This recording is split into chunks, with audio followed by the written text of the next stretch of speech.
जो क्षमा चाहूँगी कुछ समय के लिए ये अवरोध जो हुआ उसके लिए क्षमा चाहूँगी। इस वीडियो को आगे कंटिन्यू करती हूँ। तो देखिए, आप ध्यान रखिएगा अपने भोजन को खाते समय, ठीक है ना। तो आपको अपने आप ही प्रत्युत्तर मिल जाएगा आपको कि हाँ, आपके लिए क्या सही है क्या गलत, ठीक है ना। दूसरा आता है हमारा प्राण शरीर, यानी कि जो ये शरीर है इसको चलाने वाला हमारा प्राण है। खाली ऑक्सीजन पे हम जिंदा नहीं रहते, खाली ऑक्सीजन नहीं है कि जो हमें ज़िंदा रखती है ना। नहीं तो सब लोग बुढ़ापे में सब ऑक्सीजन के सिलेंडर लेके लगा के घूमें, फिर कोई मरेगा ही नहीं। लेकिन ऑक्सीजन लगे लगे भी तो लोग मर जाते हैं।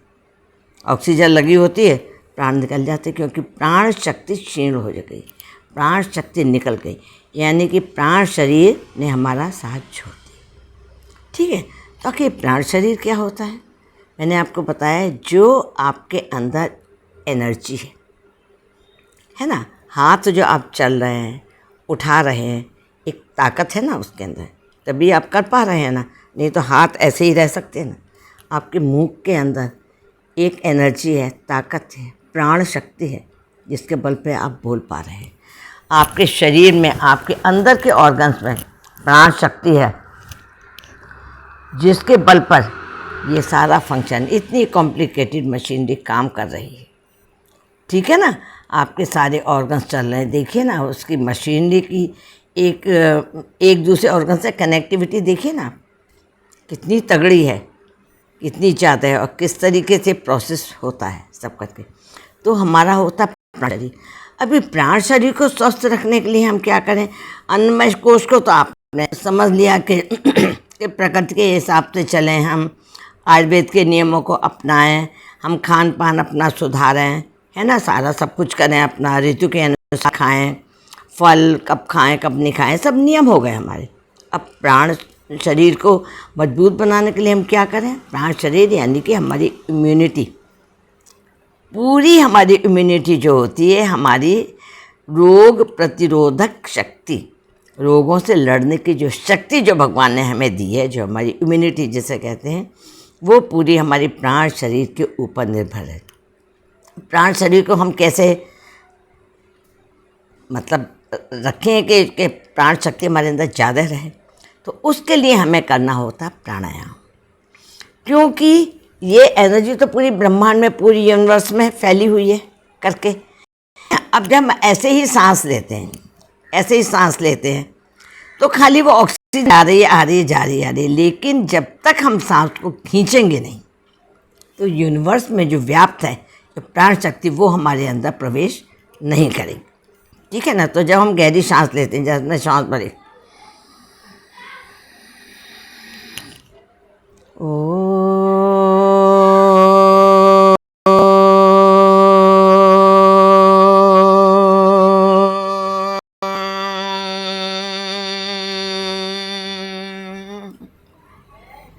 आपने गहरी सांस भरी, आपने ओम बोल के छोड़ दिए, नहीं भी ओम बोलिए, गहरी सांस भरेंगे, छोड़नी तो होगी नहीं ना।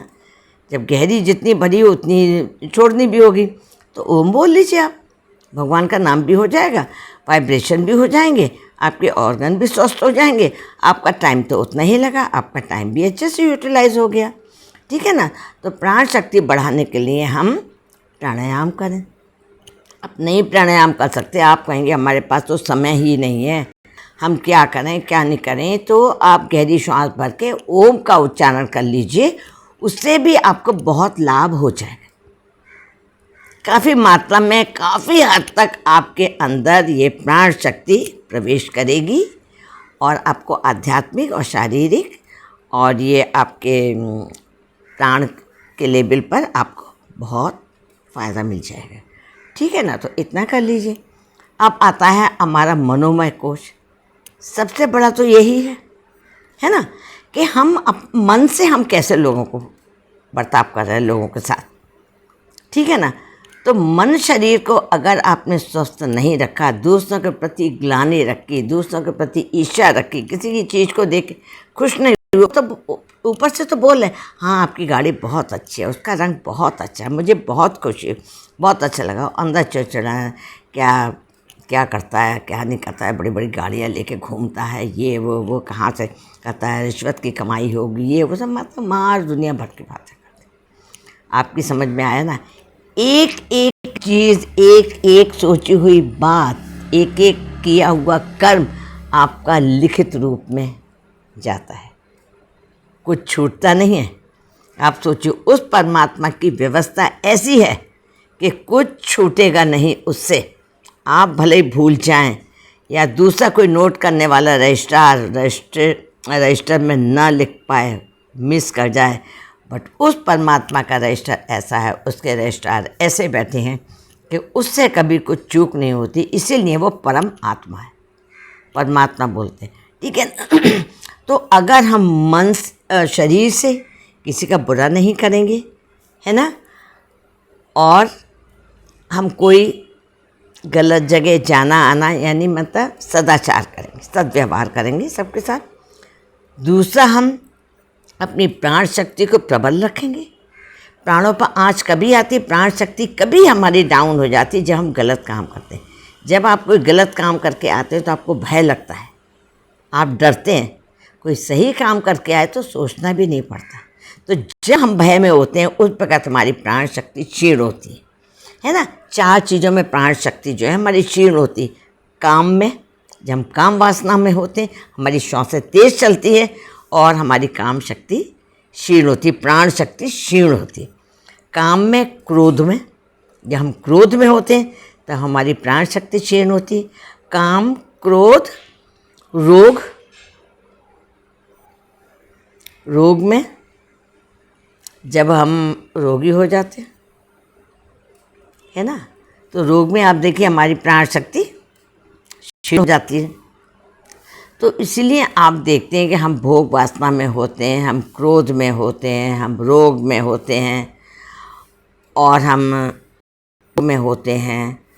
हम ये जो काम जो कहना चाहिए जो आपकी आत्मा से जो अलग है, जिनसे हमें शांति नहीं मिलती जब हम अशांति की स्थिति में होते हैं, है ना। जैसे हम किसी से झूठ बोल दिया हमने, अब हमको डर लगा रहेगा, दूसरे से हम कहेंगे तो और दूसरी बातें बना के कहेंगे, तीसरे से कहेंगे और हम दूसरी बात बना के कहेंगे। हमें ध्यान रखना पड़ेगा पहले वाले से क्या बात बोली थी और दूसरे वाले से क्या कही, उसको गलत, उसका दूसरा तो नहीं बोल दिया, लेकिन सत्य तो हमेशा होता, ठीक है ना। इसलिए हम जब शोक में होते हैं, है ना, तभी भी हमारी प्राण शक्ति क्षीण होती है। जब हम निराश होके, हताश होके हम जब बैठ जाते हैं उस वक़्त भी हमारी प्राण शक्ति एकदम क्षीण हो जाती है।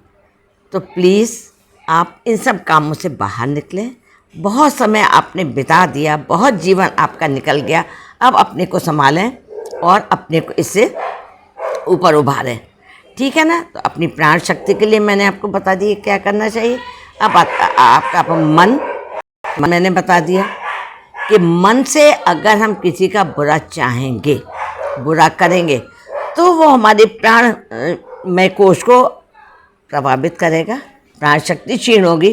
प्राण शक्ति क्षीण होगी तो वो असर हमारे शरीर पे आएगा, क्योंकि हमारे शरीर में जब प्राण पूरी तरह से व्याप्त नहीं है, जब हमारे शरीर में प्राण शक्ति नहीं है तो हम कुछ भी करेंगे, ठीक है ना। तो इसलिए ये तीनों चीज़ों पे अगर आप ध्यान देंगे तो आप देखेंगे कि आपको रोग व्याप्त नहीं होंगे, आप काफ़ी हद तक बीमारियों से बाहर निकल जाएंगे। लेकिन हाँ, एक बात और है ज़रूर कि आप कहेंगे, देखने सुनने में आता, आप भी बोलते हैं ना, वो देखो कितना खराब, कितना दुष्ट प्रकृति का, कितना 420 चालाक, कैसा आदमी है, कनिंग है, और वो मतलब इतना घूसखोर है, क्या जो भी उसमें कमियां हैं, लेकिन फिर भी वो कितनी ऐश की और खुशी की, सुख की ज़िंदगी जी रहा है।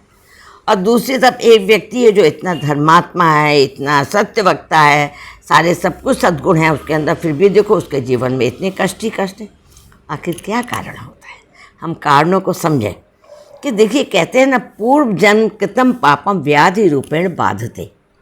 पूर्व जन्म में किए हुए पाप हमें व्याधि के रूप में हमें बाधित करते हैं, हमें बांधते हैं, हमें भोगने पड़ते हैं, है ना।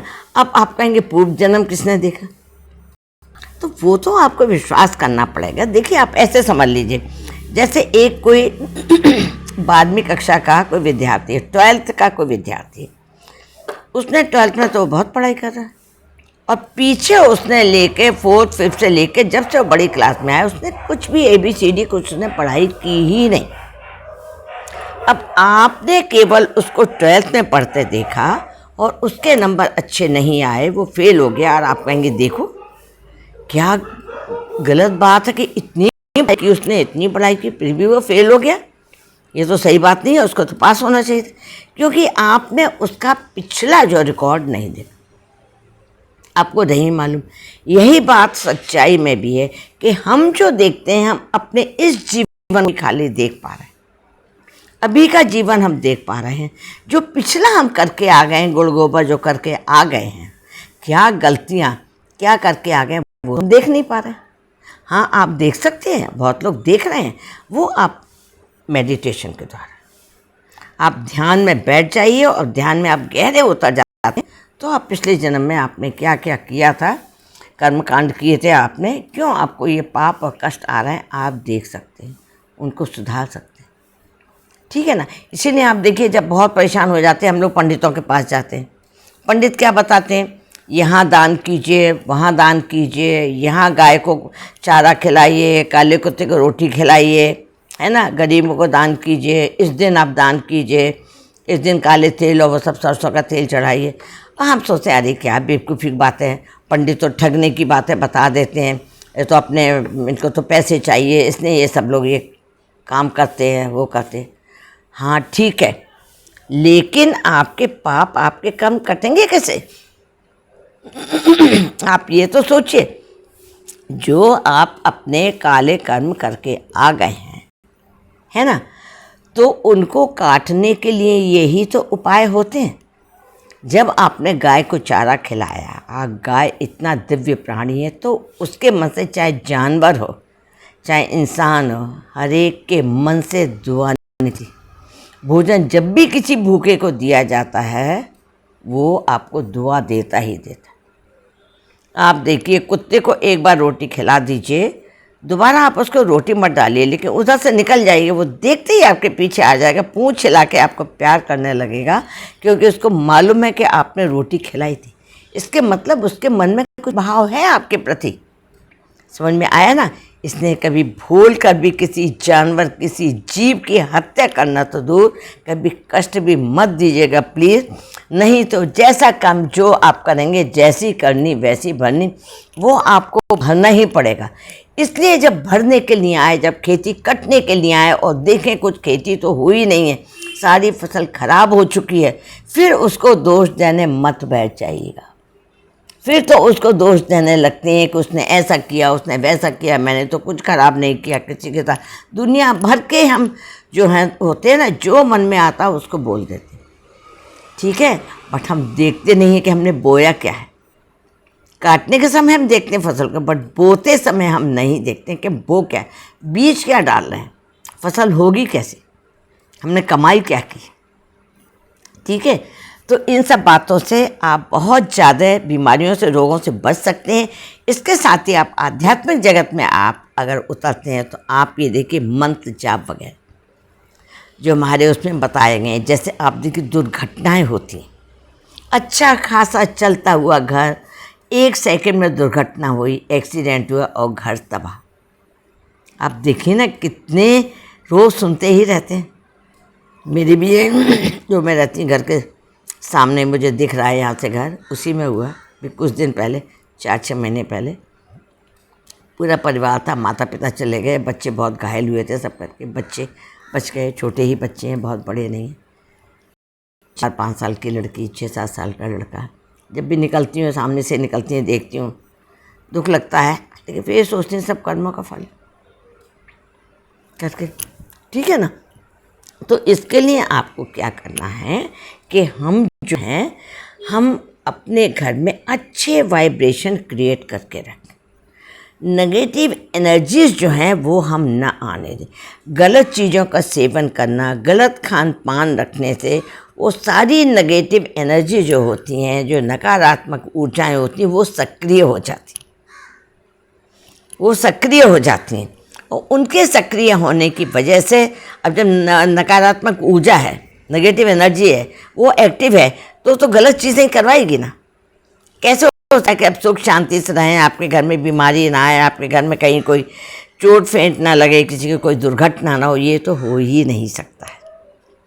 इसलिए देखिए, महामृत्युंजय का जाप बोलते हैं ना, अकाल मृत्यु को भी टालने वाला होता है। अकाल, जो काल मतलब जो पता है कि मृत्यु होगी, लेकिन अचानक जो मृत्यु हो जाती है, अकाल मृत्यु जैसे बोलते हैं, उसको भी टालने वाला महामृत्युंजय का जाप होता है।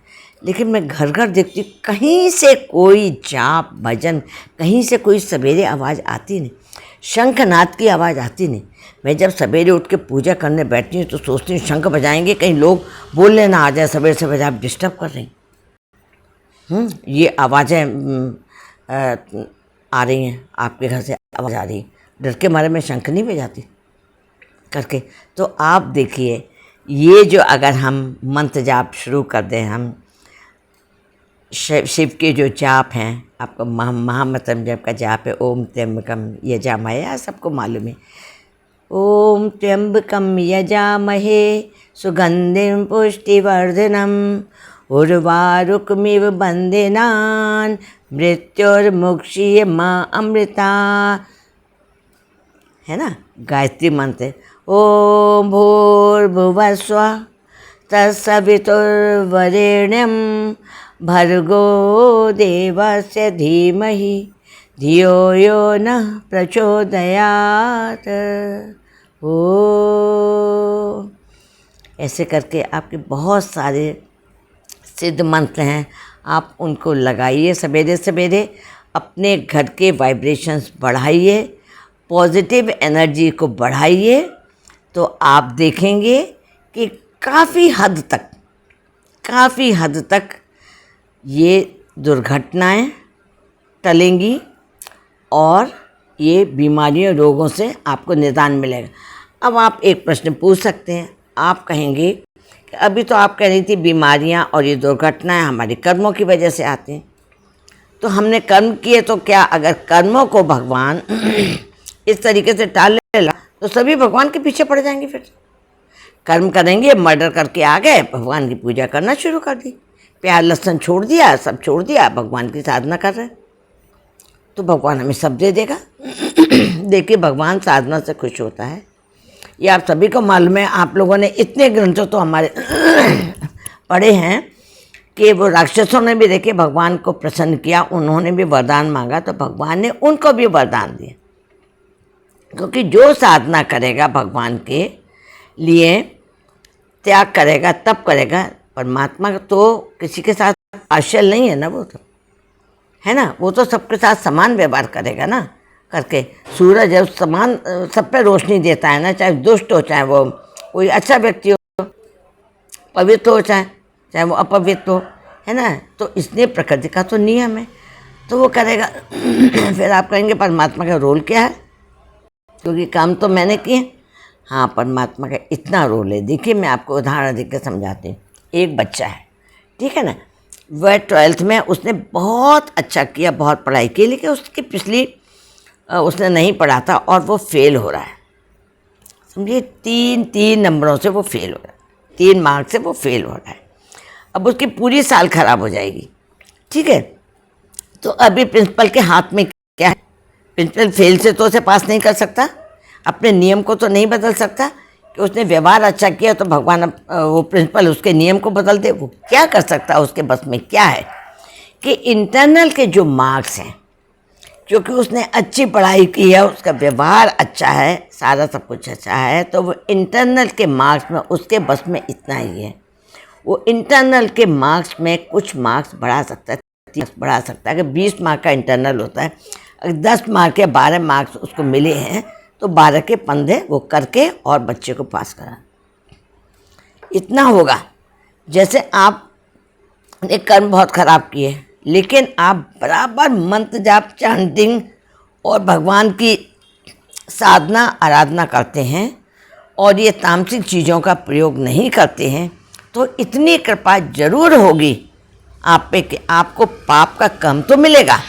आपको सीढ़ियों से गिरना था, आपको बहुत गंभीर चोट लग सकती थी, लेकिन आप ऊपर से सीढ़ी से 10 सीढ़ियों से ना गिर के वो इतना आपके लिए ज़रूर कर देगा कि आप 2 सीढ़ियों से गिर जाएंगे और आपकी हड्डी टूटने से बच जाएगी और आपको थोड़ी सी चोट लग के मात्र खुरेच आके बच जाएंगे आप। तो हुआ ना आपको कितना फ़ायदा। हो सकता था आपको बहुत गंभीर बीमारी होती, आप महीनों सालों आप बिस्तर पे पड़े हुए काट देते अपने ज़िंदगी के, लेकिन उसकी कृपा इतनी रही क्योंकि आपने कर्म अच्छे करने शुरू कर दिए, पॉजिटिविटी आप घर में ले आए, तो उसका फल तो कर्म का फल तो देखिए मिलता ही है। हमारे बुरे कर्म किए थे उसका फल आया बीमारी बन के, तब जो अच्छे कर्म कर रहे हैं उसका भी तो एड ऑन होगा ना उसमें। लेकिन ऐसा नहीं होता कि इस जन्म में जो किए बस वही आपको मिले, पिछले जन्म का और कितने ही पिछले जन्मों का हमें फल मिलता है। ये भी एक बहुत बड़ा एक सिस्टम है, कभी कर्म के ऊपर चर्चा करेंगे तो मैं आपको इसके बारे में बताऊंगी कि कैसे कर्म हमारे हम काटते हैं और कैसे कर्म लगते हैं और कैसे संचित कर्म होते हैं, कैसे हमारा प्रारब्ध होता है, कैसे हमारा भाग्य बनता है और कैसे हमको अपने कर्मों को काटना होता है। ठीक है, तो इस तरीके से मैंने आपको बताया। मुझे लगता है आपको बहुत अच्छा लगा होगा, पसंद आया होगा। अगर मेरे वीडियोस अच्छे लग रहे हैं तो प्लीज़ सब्सक्राइब कीजिए, लाइक कीजिए और शेयर कीजिए। तो आज के लिए बस इतना ही। नमस्ते, प्रणाम, आपका बहुत बहुत धन्यवाद। Tata, bye bye.